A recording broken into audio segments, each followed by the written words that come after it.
Jika dalam berinvestasi, kamu merasa sudah melakukan hal yang paling benar, padahal nyatanya hal tersebut salah, dan kamu tetap membenarkan hal tersebut meskipun kenyataannya kamu sudah melakukan hal yang benar-benar salah, maka kamu sedang mengalami logical fallacy investasi atau sesat pikir dalam berinvestasi. Lalu apa sih sesat pikir dalam investasi dan bagaimana cara mengatasinya? Yuk kita bahas. Tapi sebelum membahas lebih lanjut, pastikan kamu subscribe dulu YouTube Meja Saham.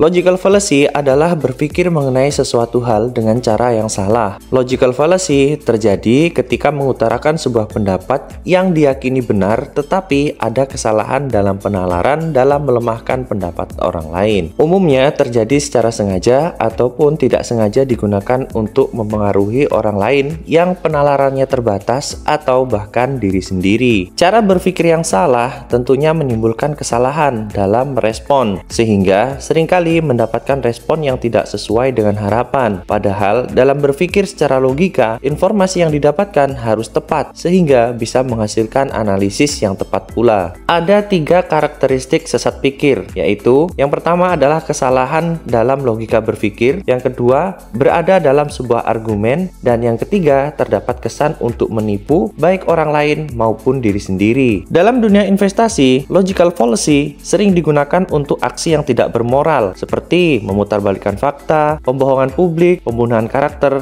dan lain-lainnya. Apalagi dalam era digital saat ini sangat mudah untuk menemukan informasi yang mungkin berisi fakta atau sekedar berita-berita hoax. Berikut ini adalah 7 sesat pikir yang sering terjadi dalam dunia investasi. Personal incredulity, yaitu menganggap hal yang susah dipahami merupakan hal yang tidak benar. Jenis sesat pikir ini adalah hal yang paling gampang kamu temui. Contohnya adalah jika ada orang yang sebenarnya nggak paham terhadap suatu hal dan menganggap hal tersebut sulit, maka dia menganggap hal tersebut sampah.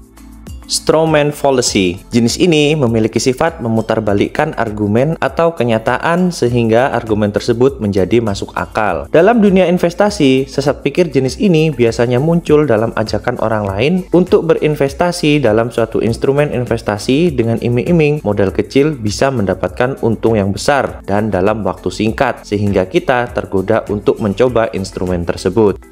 Hasty generalization. Hal ini terjadi ketika seseorang menggunakan sedikit data lalu menggunakan analisanya untuk semua kriteria. Jenis ini biasanya ditemukan pada investor pemula. Contohnya, investor pemula tergiur melihat banyak orang yang cuan besar dari bermain saham yang mereka lihat dari sosial media atau influencer, sehingga tertarik untuk mencoba menirunya. Jenis ini biasanya memunculkan stereotip seperti orang cuan ratusan juta hanya dengan trading saham atau forex. Ad ignorantum. Nah, kalau yang ini biasanya terjadi ketika kamu mencoba mencicipi saham gorengan. Sesuai dengan namanya, ignorantum yang artinya tidak peduli. Maka jenis ini lebih kepada ego diri sendiri. Jadi, walaupun sudah diberitahu atau telah mengetahui bahwa saham tersebut jelek, namun tetap ingin membelinya dengan harapan saham akan meroket tinggi sehingga mendapatkan cuan yang besar. Di mana pembelian saham pun dilakukan tanpa analisis terlebih dahulu. False dichotomy. Jenis ini biasanya ditemui pada ibu-ibu. Kenapa kok bisa? Bukan rahasia lagi jika ibu-ibu Indonesia hanya percaya pada investasi emas. Biasanya investasi emas dipilih karena menganggap investasi lainnya memiliki resiko. Padahal investasi yang memiliki resiko setara dengan emas ada banyak. Genetik. Sesat pikir ini terjadi ketika hanya mengikuti suatu pendapat orang lain yang belum tentu valid dan benar. Contoh logical fallacy ini adalah berinvestasi hanya berdasarkan anjuran grup berbayar, rekomendasi influencer keuangan, atau pendapat dalam media sosial.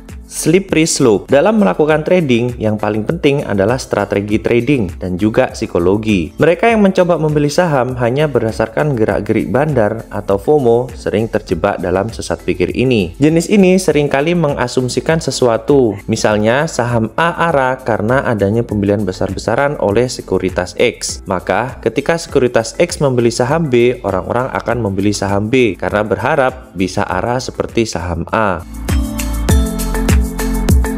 Lalu bagaimana untuk mengatasi logical fallacy ini? Yang pasti dibutuhkan banyak latihan. Jika pikiran sudah terbiasa dalam menggunakan aturan logika yang benar dan juga valid, maka tindakan yang akan dilakukan akan lebih baik dan efektif. Berikut ini ada beberapa cara untuk mengatasi logical fallacy. yaitu yang pertama mengintrospeksi diri dan mempelajari jenis-jenis sesat pikir yang sesuai dengan yang dialami. Kemudian yang kedua, membuat catatan sebelum menyampaikan argumen ataupun mengambil keputusan sehingga bisa dilakukan pertimbangan matang terhadap hal tersebut. Dan yang ketiga, selalu mengumpulkan informasi yang banyak dari sumber yang dipercaya dan sesuai dengan fakta. Teman-teman harus sadari bahwa sesat pikir atau logical fallacy ini sangat berbahaya dalam berinvestasi karena dapat membuat kita terjebak dan mengalami kerugian yang besar. Sebagai investor, ada baiknya untuk tetap tenang dan mencari informasi yang kredibel untuk menghindarkan kita dari pengambilan keputusan yang salah. Dan semakin banyak pengalaman dan juga pengetahuan tentu akan membuat kita terhindar dari logical fallacy ataupun sesat pikir ini. Jadi gimana nih teman-teman? Apakah kamu juga beranggapan bahwa bandarmologi, teknikal itu sampah? Atau bahkan kamu menganggap analisa fundamental itu juga sampah? Silahkan tulis yang sopan di kolom komentar. Ada beberapa buku yang saya rekomendasikan supaya kamu bisa terhindar dari logical fallacy seperti ini. Linknya ada di deskripsi ya. Dan bagi kamu yang suka mengikuti analisa terkini mengenai saham dan juga pembahasan saham-saham berdasarkan fakta dan data, yuk subscribe dulu YouTube Meja Saham.